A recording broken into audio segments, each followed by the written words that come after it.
नमस्कार, आप देख रहे हैं न्यूज 18। मैं हूं आपके साथ मेनका चौधरी और सबसे पहले बड़ी खबर उत्तरकाशी से ही, क्योंकि यहीं पर सवाल हो रहा है कि बाहर आने वाले हैं मजदूर, लेकिन कब और कितना वक्त। उत्तरकाशी के सिलक्यारा टनल में रेस्क्यू ऑपरेशन जारी है। आज 12वां दिन है और आज भी दिन भर ऑगर मशीन चली, लेकिन बीच बीच में कई बार मशीन को रोकना पड़ा है क्योंकि बार बार मुश्किलें आती रही। मशीन के आगे कभी सरिया तो कभी गार्डर आया, जिसकी वजह से मशीन को रोकना पड़ा। अभी भी ऑगर मशीन के आगे रुकावट आने की वजह से बोरिंग का काम फिलहाल बंद है।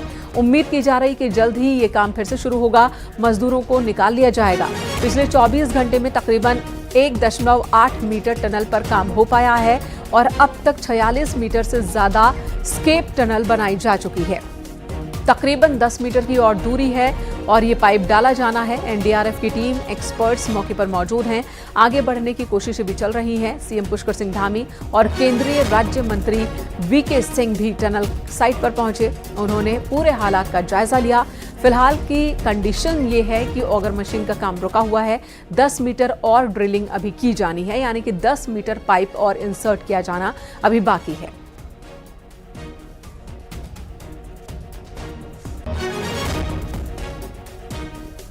ये जो तस्वीर हम आपको दिखा रहे हैं, ये वही ह्यूम पाइप है, स्केप टनल है, जो टनल के अंदर पहुंचाई जा रही है, जिसके आगे कभी सरिया तो कभी कई अवरोध आ रहे हैं, जिसकी वजह से काम बीच बीच में रोकना पड़ रहा है। और इस वक्त हमारे सहयोगी सतेंद्र बर्तवाल मौके से हमारे साथ मौजूद हैं। सतेंद्र का रुख कर लेते हैं। हमारे साथ इस वक्त दीपांकर भट्ट भी जुड़े हुए हैं ग्राउंड जीरो से ही। सतेंद्र, सबसे पहले ये बताएं कि फिर काम रुका है, इस बार काम रुकने की वजह क्या है? मैंने कहा अगर हम बात करें कि क्योंकि 12 दिन से हम यहाँ पे लगातार देख रहे हैं और जो लगातार जो रेस्क्यू अभियान यहाँ पे चल रहा है, लेकिन अगर हम पूरे 24 घंटे की बात करें तो पूरे 24 घंटे में 1.8 मीटर ही टनल के अंदर जो स्केप टनल है वो अंदर पहुँच पाई है। क्योंकि जब कल शाम को 4:30 बजे जो प्रेस ब्रीफिंग यहाँ पे अधिकारियों ने की थी, उन्होंने उस टाइम बताया था कि 45 मीटर तक टनल के अंदर स्केप टनल का काम हो चुका है। लेकिन कुछ ही देर बाद ये पता चलता है कि उस जो स्केप टनल 45 मीटर पहुँची, उसके आगे पहले जो सरिया है, सरिया पहुंच गई है और उसे काटने के लिए एनडीआरएफ की टीम वहां पर मैनुअली उस जो स्केप टनल बनाई है उसके अंदर घुसी और उन्होंने काफ़ी मशक्क़त के बाद वो जो सरिया आई थी उस सरिया को काटा। लेकिन जैसे ही टनल में फिर ऑगर मशीन एक बार फिर काम करती है तो ऑगर मशीन कुछ ही दूर बढ़ी थी कि तब तक पता चलता एक बोल्डर आगे आ गया है। फिर उस बोल्डर को काटने के लिए भी लगातार प्रयास किए गए, लेकिन अभी तक उस बोल्डर को नहीं हटाया गया, क्योंकि ये जानकारी अभी तक नहीं। एक हडल्ड वो पूरा बोल्डर है और उसे पुश करके ही आगे पीछे की तरफ फेंकना पड़ेगा। लेकिन यहाँ पे अभी जो टीमें लगातार यहाँ पे लगी है और वो ये देख रही है कि किस तरीके से उस बोल्डर को हटाया जाए, और जब वो बोल्डर हटेगा उसके बाद फिर एक बार फिर ऑगर मशीन जो यहाँ पे लगातार काम कर रही थी वो एक बार फिर आगे बढ़ेगी। और इस पूरे टाइमिंग की बात करें तो 1.8 मीटर ही आगे हम बढ़ पाए हैं और करीब अभी 10 से 11 मीटर अभी और दूरी है जो कि मजदूरों तक पहुंचनी है और जहां से रेस्क्यू होना है। लेकिन ये रेस्क्यू का काम अभी रुका है। इसमें कैसे आगे काम होगा उसके लिए योजना तैयार की जा रही है। यहाँ पे जो एक्सपर्ट की टीम लगातार टनल के अंदर है वो देख रही है, एक एक चीज़ परख रही है, एक एक चीज़ जांच रही है कि किस तरीके से उस बोल्डर को हटाया जाए। बताया अभी सूत्रों द्वारा ये पता चला है कि जो बोल्डर है वो काफ़ी बड़ा बोल्डर है, उसे हटाने के लिए मैनुअली तरीके से काम एक बार शुरू किया गया था, लेकिन इतना बड़ा बोल्डर है कि वो मैनुअली तरीके से उसमें काम नहीं हो पा रहा है। अब वहाँ पे एक्सपर्ट की जो टीम आई है वो कुछ मशीनें साथ लेके आई हैं और उस मशीनों का भी प्रयोग किया जा रहा है कि किस तरीके से उस बोल्डर को हटाया जाए। मशीनें भी उस जो स्केप टनल है उसके अंदर पहुँचा दी गई है, लेकिन वो भी अभी सही से काम नहीं कर रही है। अब जो उम्मीदें ये लग रही हैं, क्योंकि यहाँ पे सीएम पुष्कर सिंह धामी यहाँ पे मौजूद हैं, वो अभी अधिकारियों से मीटिंग ले रहे हैं और एक उम्मीद अब ये जताई जा रही है कि जो अन्य 5 प्लान थे उन पे भी एक बार फिर काम शुरू हो सकता है और उन पे भी उन्हीं की तरीके से जो अन्य जो योजनाएं थी, यानी 5 बिल्कुल सतेंद्र, तो उन 5 प्लान में कोई अन्य प्लान चुना जाएगा। जी सत्येंद्र, बने रहे हमारे साथ। दीपांकर भी हमारे साथ जुड़े हुए हैं। दीपांकर, जैसा कि सत्येंद्र बता रहे हैं कि अब ये जो 10 मीटर की दूरी है जो अभी तय करना बाकी है, लेकिन बोल्डर्स की वजह से, कभी सरिया की वजह से, कभी लोहे के बड़े टुकड़े और वहां पर जितने उपकरण थे उसकी वजह से अवरोध खड़े हो रहे हैं। और ऐसे में जो बाकी के प्लान्स है उन पर एक बार फिर से विचार शुरू हो गया है। तो बाकी के प्लान्स, अगर उस पर काम हुआ है या बिल्कुल जीरो से शुरू करना है, उनकी स्थिति क्या है? इस वक्त की बड़ी खबर मैं आपको यहां से बता दूं तो जो टनल है, सिलक्यारा टनल, यहां पर मैं अपने कैमरा से संदीप से कहूं, अगर जो तस्वीरें आप तक पहुंच रही हैं, इन तस्वीरों में आप देखेंगे वहां पर एक बड़ा ट्रक है, क्रेन है, वहां पर जेसीबी है। ये जो खबर अभी हमें मिल रही है, और अंदर आप देखेंगे धुएं का गुबार सा है, धूल का गुबार सा है। ये खबर ये है कि जिस प्लेटफॉर्म पे यहां पर ऑगर मशीन को रखा गया है, वो प्लेटफॉर्म यहां पर टूटा है। और ये भी एक खराब खबर यहां से आई है कि ये प्लेटफॉर्म जो यहां पर टूटा है, क्योंकि ऑगर मशीन एक भारी मशीन है, और उसके प्लेटफॉर्म टूटने के बाद यहां पर एक ये जो ट्रक ये आपको मूव होता हुआ दिख रहा है, इसमें भर के ईंटें, लगभग मैं मान के चलता हूं कि 15 से 20 हजार ईंटें यहां पर लाई गई हैं। इसके साथ साथ सरिया यहां पर लाया गया है। तो एक बार पूरा प्लेटफॉर्म अब दोबारा से तैयार किया जाएगा, ऑगर मशीन को फिर ऊपर अपलिफ्ट किया जाएगा, और ये मान के चलिए कि आज की रात भी ये ऑपरेशन कंप्लीट नहीं होने वाला।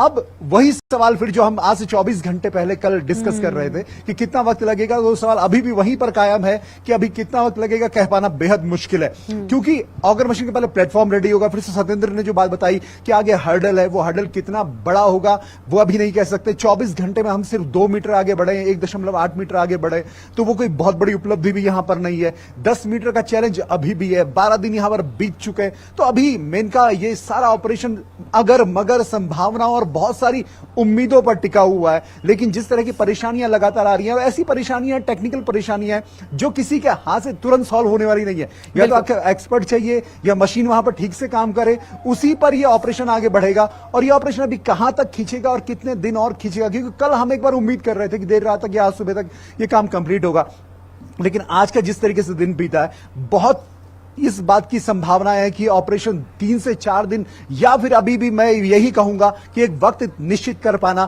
कि इतने दिन बिल्कुल यही बात एनडीएमए की ओर से कही भी गई थी कि इसमें वक्त नहीं बताया जा सकता कि और कितना वक्त, क्योंकि ये एक जंग है और जंग में वक्त तय नहीं होता कि हम कब जीतेंगे, जंग कब फतह करेंगे। इस बीच जो बड़ी खबर हमारे सहयोगी दे रहे हैं, दो बड़ी समस्या इस वक्त रेस्क्यू ऑपरेशन के दौरान आई है।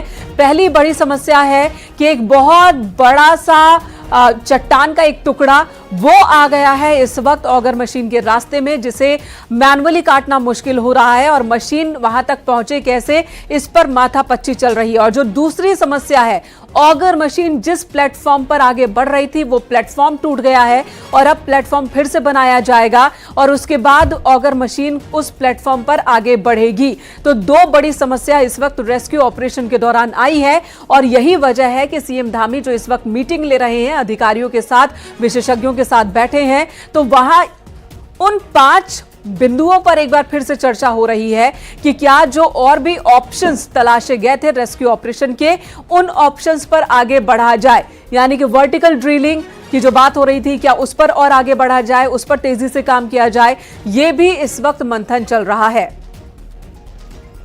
तो टनल में फंसे मजदूरों से सीएम धामी ने आज बातचीत भी की है। जो तस्वीरें हम आपको दिखा रहे हैं, उन्होंने मजदूरों का हौसला बढ़ाया। सीएम धामी के सामने ही फंसे मजदूरों को खाना भी भेजा गया। धामी ने बताया कि सभी श्रमिकों को सकुशल निकाल लिया जाएगा, उन्हें भरोसा दिलाया मुख्यमंत्री ने। साथ ही उन्होंने ये भी बताया कि पीएम मोदी भी आप सभी को लेकर बहुत चिंतित हैं और बार बार वो जानकारी ले रहे हैं। रेस्क्यू अभियान का अपडेट बार बार प्रधानमंत्री भी ले रहे हैं। और साथ ही सीएम पुष्कर सिंह धामी ने मजदूरों को यह भी बताया कि न सिर्फ देश के विशेषज्ञ बल्कि विदेशों से भी एक्सपर्ट्स यहां पर मौजूद हैं और सभी इसी जंग में जुटे हुए हैं कि कैसे आप सभी को बाहर निकाल लिया जाए।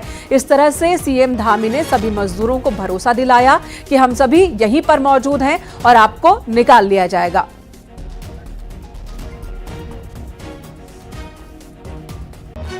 पुष्कर सिंह धामी बोल रहा हूँ। राम राम, कैसे हैं आप लोग?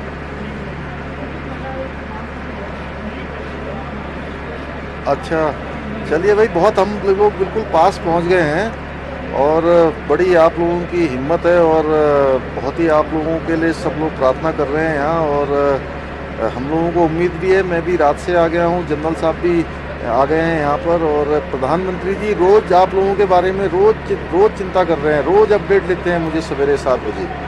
आज भी अभी आया है, अभी बताया है, बिल्कुल 45 मीटर से आगे हम लोग आ गए हैं और मुश्किल से 10 मीटर और आना है। बीच बीच में क्या है कि सरिया वगैरह आ जा रही है ना ये, तो हाँ, तो आप लोगों को पता ही है, थोड़ा सा ये है कि हिम्मत बता के, और किसी सबकी तबीयत वगैरह अच्छी ठीक है ना वहाँ पर? चलिए, नहीं चिंता एक्चुअली में नहीं, बहुत सब लोगों की दुआ है कि जल्दी से जल्दी सब लोग बाहर आ जाएंगे, हम लोग प्रार्थना कर रहे हैं। और यहाँ पर सारी चीज़ें, एम्बुलेंस की व्यवस्था कर रखी है बाहर, जैसे आप लोग बाहर आएंगे अस्पताल की व्यवस्था है, उसके अलावा जो भी सब इंतजाम हो सकते हैं वो सारे के सारे हम लोग कर रहे हैं। और बहुत बड़ा ऑपरेशन चल रहा है, पूरे देश भर से सारी मशीनें यहाँ पर आई हुई हैं, सारे एक्सपर्ट आए हुए हैं, विदेशों के भी आए हुए हैं। ठीक है, खाना वाना पहुँच जा रहा है, अभी पानी है अंदर। तो सीएम धामी ने मजदूरों का हालचाल लिया, साथ ही उन्हें भरोसा भी दिया। और इस वक्त सतेंद्र बर्तवाल और हमारे सहयोगी दीपांकर हमारे साथ मौजूद हैं ग्राउंड जीरो से। दीपांकर, आपने बताया कि वो प्लेटफॉर्म भी टूट गई है जिस पर ऑगर मशीन आगे बढ़ती है। प्लेटफॉर्म बनाने में और कितना वक्त लग सकता है? मेनका इस प्लेटफॉर्म को बनाने में लगभग 4 से 6 घंटे का वक्त लगेगा। 4 से 6 घंटे के वक्त में जब प्लेटफॉर्म बनेगा, क्योंकि आपको ईंटें हैं, पहले ईंट रखी गई है, अब उनको पूरा एक प्लेटफॉर्म, आप समझिए इतनी भारी मशीन के लिए प्लेटफॉर्म तैयार करना, उसमें 6 घंटे के आसपास का वक्त लगेगा। उसके बाद फिर ऑगर मशीन को फिर से, जो सतेंद्र ने बताया कि आगे हर्डल है, फिर उस हर्डल को आपको मैनुअली काटना है। ऑगर मशीन का काम उस हर्डल को हटाना नहीं है, ऑगर मशीन को पाइप इंसर्ट करना है और ऑगर मशीन को बिल्कुल अपना जो रास्ता है वो बिल्कुल स्मूथ मिलना चाहिए। तो अब मैनुअली फिर उस हर्डल को काटा जाएगा। कल 24 घंटे के आसपास लगा पहले हर्डल को हटाने में, जिसमें हम 2 मीटर के आसपास आगे बढ़ पाए। तो अब ये मान के चलिए कि ये पूरा अभी कल मॉर्निंग तक भी बहुत बड़ी सक्सेस कुछ मिल पाए, बहुत उम्मीद इस बात की नहीं है।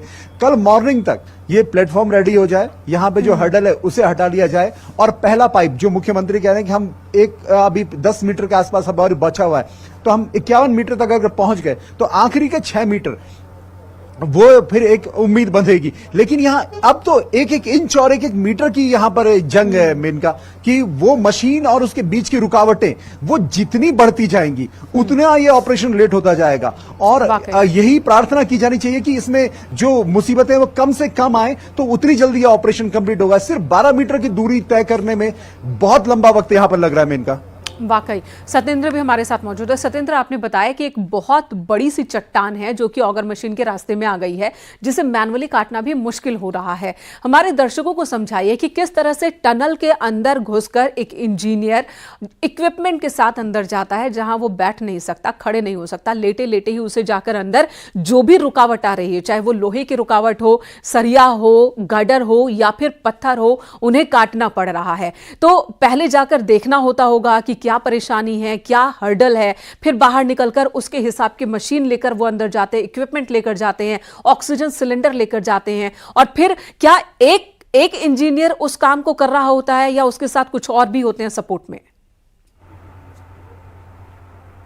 बिल्कुल, मैं आपको बता दूं कि अगर जिस तरीके से कल जो लोहे जो सरिया का पूरा एक गुच्छा वहाँ फंसा था, अगर मैं उसी की बात करूं, उसको काटने में करीब 5 से 6 घंटे का जो समय लगा है, उसके लिए पहले जब ऑगर मशीन अंदर काम कर रही थी, ऑगर मशीन का जो आगे का ब्लेड था उसमें वो जब आया तो उसके बाद ऑगर मशीन को पहले बाहर निकाला गया। तो उस ऑगर मशीन को बाहर निकालने के लिए ही करीब 1.5 से 2 घंटे का समय लगा। उसके बाद NDRF के जवान, एक जवान उसके अंदर घुसा, जिसके पास से कैमरा भी था। कैमरा लेके जब वो अंदर गया, उसने पूरे वहाँ वीडियोग्राफी की, और उसके बाद जब वो बाहर आया और उसने जो एक्सपर्ट की टीम को दिखाया कि इस तरीके का एक आगे लोहे का गुच्छा है। उसके बाद वहाँ मशीन लेकर गए और उनको जो लोहे का जो सरिया का गुच्छा था उनको काटा। तो इस प्रोसेस में ही करीब 4 से 5 घंटे का वक्त बीत गया था। और उसके बाद जब ये हडल की अब बात की जा रही है, यहाँ पे NDRF के जवान 2-3 बार उस टनल के अंदर घुस घुसकर उन्होंने देखा। और क्योंकि टनल मात्र 800 mm डायमीटर की है, उसके अंदर एक ही बंदा पहले जा सकता है, उसके साथ उसके पीछे से भले सपोर्ट में पीछे से होंगे, लेकिन साथ में एक साथ यहाँ से दो लोग उसके अंदर नहीं जा सकते हैं, क्योंकि 800 mm का जो हमने दिन में भी पूरा दिखाया था, तो वो एक ही बंदा उसमें पहले काम करेगा।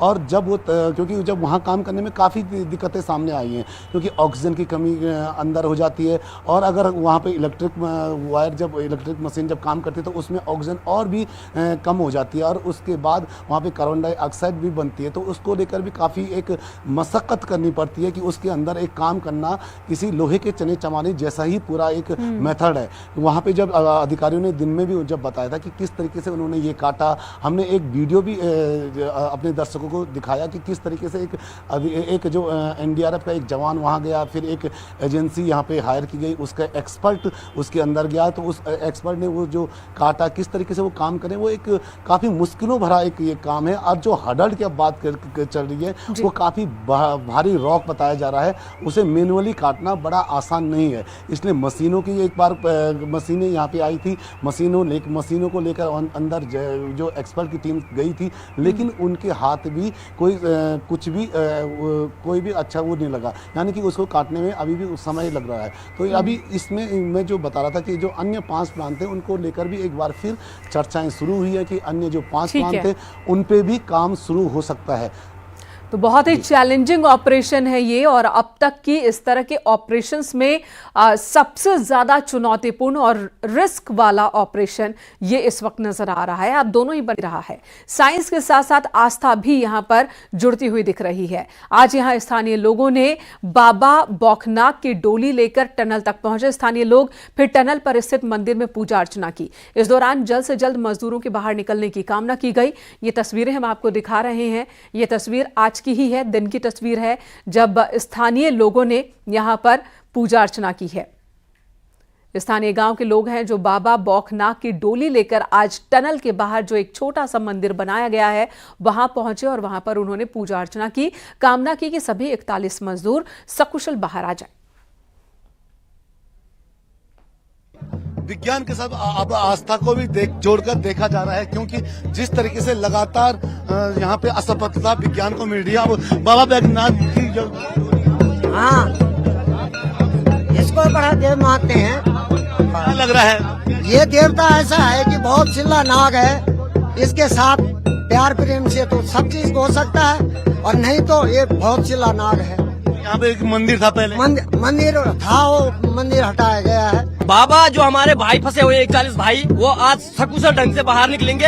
ये बाबा बौखनाक की कृपा सब पे है, ये पूरा क्षेत्र उन्हीं का है, और सब ने अपने दर्शन दे दिए हैं। और बिल्कुल आज क्योंकि जो विज्ञान लगातार फेल हो रहा है, क्योंकि जो ऑगर मशीन लगातार अंदर नहीं जा रही थी, और अब जो आस्था को भी इसके साथ जोड़कर देखा जा रहा है, क्योंकि शुरू से ही ये माना जा रहा था कि यहाँ पे एक मंदिर था बाबा बौखनाथ का, जिसको तोड़ा गया और जल्द उस पे काम नहीं हुआ, जिसका एक छोटा सा प्रकोप भी बताया गया था। लेकिन अब आज बाबा बौखनाथ की डोली यहाँ पहुंची है, और यही मान्यता बताई जा रही है कि अब जल्द से जल्द एक बार फिर काम शुरू होगा। कैमरा सहयोगी संदीप के साथ में सत्येंद्र बर्तवान, न्यूज़ 18 उत्तरकाशी। एक तरफ रेस्क्यू ऑपरेशन चल रहा है, दूसरी तरफ पूजा पाठ, मन्नत, यज्ञ, हवन, और तीसरी तरफ जो बड़ा सवाल कि आखिर इतना बड़ा हादसा हो कैसे गया, क्या लापरवाही जिसकी वजह से यह हादसा हुआ। तो अब इस हादसे के बाद एक बड़ा असर देखने को मिल रहा है। देश भर में अंडर कंस्ट्रक्शन टनल का इंस्पेक्शन किया जाएगा, जिसके बाद national highway authority of India ने दिल्ली मेट्रो से करार किया है। इसके लिए दोनों टीमें मिलकर काम करेंगी। ज्वाइंट ऑपरेशन के दौरान देश भर में जितने भी टनल्स बनाए जा रहे हैं उन सब का इंस्पेक्शन होगा, सबका जायजा लिया जाएगा, रिपोर्ट तैयार की जाएगी कि क्या सभी मानकों का यहाँ पर ख्याल रखा जा रहा है या नहीं। इस समय सबसे ज्यादा हिमाचल प्रदेश में 12 टनल बनाई जा रही हैं। जम्मू कश्मीर में 6 टनल्स पर काम चल रहे हैं, जबकि महाराष्ट्र, ओडिशा, राजस्थान में 2-2 टनल बनाई जा रही है।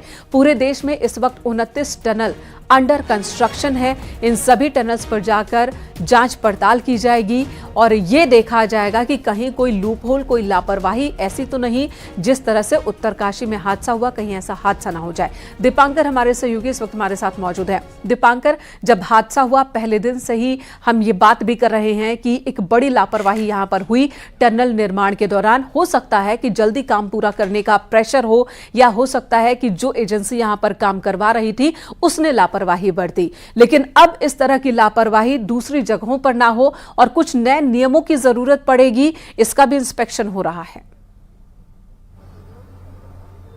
बिल्कुल, आज जिस तरीके से खबर ये आई है कि देश भर में जहां पर एनएचएआई के प्रोजेक्ट चल रहे हैं वहां पर सभी जो टनल से जुड़े प्रोजेक्ट हैं उनको वहां पर देखा जाएगा, इंस्पेक्शन किया जाएगा कि वहां पर क्या नियम कायदे लागू हो रहे हैं और वहां पर इस तरह की दिक्कत ना आए, क्योंकि ये अपने आप में न सिर्फ भारत में बल्कि पूरी दुनिया में अपनी तरीके का एक अनोखा मामला है। जब एक टनल का कंस्ट्रक्शन हो रहा है, उस टनल के कंस्ट्रक्शन के दौरान 41 मजदूर फंस जाते हैं, तो जो एस्केप चैनल है, क्या एस्केप चैनल सभी जगहों पर जितने प्रोजेक्ट हिमाचल, जम्मू कश्मीर, महाराष्ट्र, ओडिशा, जहां जहां की आपने बातें की, वहां पर क्या इसको लागू किया जा रहा है? क्या वहां पर नियम कायदों को सही तरीके से फॉलो किया जा रहा है, या फिर वहां पर भी कभी इस तरह की लापरवाही कुछ लोगों पर भारी पड़ सकती है? इसको लेकर ये आज ये निर्देश जारी किए गए और ये कहा गया कि सभी प्रोजेक्ट्स का यहां पर चेक किया जाएगा, उनका सर्वे किया जाएगा कि वहां पर नियम कायदे फॉलो हो रहे हैं या नहीं हो रहे। और इसके बाद अभी उत्तराखंड में 2 बड़े प्रोजेक्ट आने हैं। एक तो मसूरी का जो लगभग 4 किलोमीटर का है, क्योंकि मसूरी में टूरिस्ट आता है देश भर का और वहां पर जाम की बड़ी समस्या है,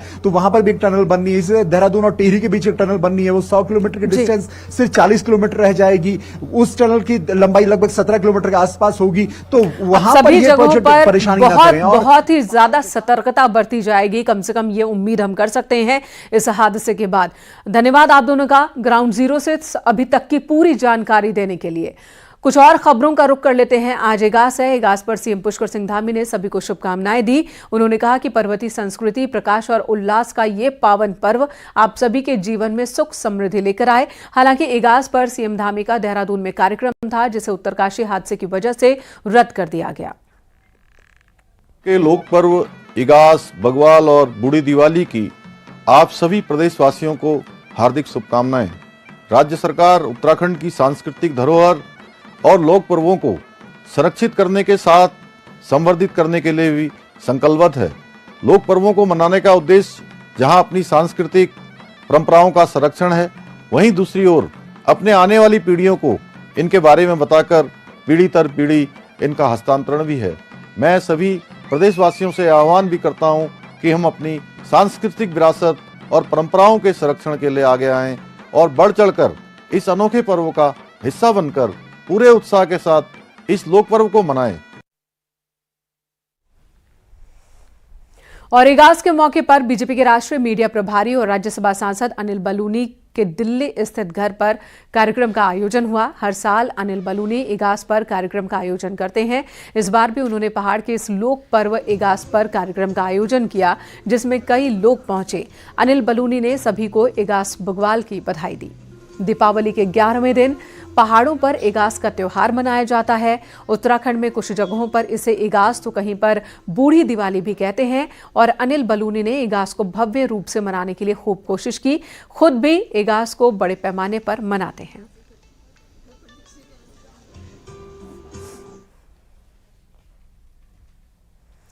यहां रुकेंगे एक ब्रेक के लिए। खबरों का सिलसिला न्यूज़ 18 पर जारी है।